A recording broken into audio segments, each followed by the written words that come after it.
Srpska napredna stranka svake nedelje upozorava na štetne posledice delovanja i nedelovanja vlade Srbije, pogotovo u sferi ekonomske i socijalne politike. Jedan od najvećih problema koji danas muči građane Srbije je problem zaduživanja.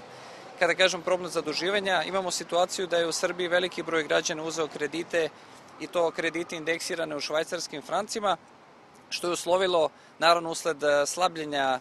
evra i dolara i porasta vrednosti švajcarskog franka, da su ti krediti danas neuporedivo teži za otplatu nego što je to bilo građanima 2007. i 2008. godine, kada su zaduživali. Kada poredite kurs švajcarskog franka iz 2008. godine na današnji dan, imate situaciju da je neko ko je uzeo švajcarske franke u vrednosti od 100 evra,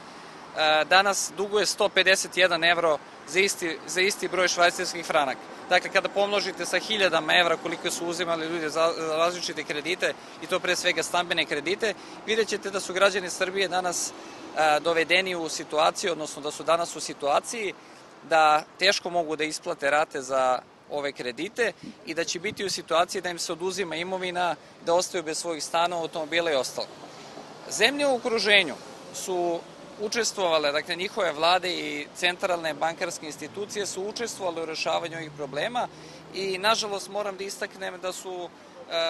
i Hrvatska i Mađarska to učinila, a da Srbija to nije učinila i da su danas građani Srbije ostavljeni faktički na milost i nemilost pojedinačnom rešavanju tih slučajeva sa svojim bankama. Mislimo da bi Republika Srbija, odnosno pre svega njena Narodna banka, morali da nađu strateško rešenje za ovaj problem građana Srbije, da se ne pronalaze modeli koji su dovoljni da se situacija reši na 3 ili 6 meseci i da kasnije uđemo još veće zaduživanje, već da se pronađe model da se ljudima pomogne da izađu iz ovog, da kažem, velikog problema, bilo da će to biti transformacija duga, bilo da će to biti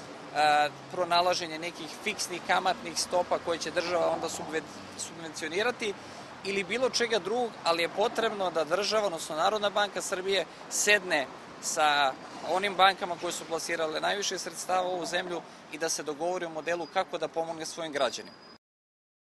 Imamo ogroman problem sa zaduživanjem lokalne samouprave i države uopšte i mi imamo situaciju danas da samo grad Beograd duguje 51 milijardu dinara. Ovo vam govorim iz razloga što je čitav sistem države sada prebačen da će buduće generacije faktički plaćati dugove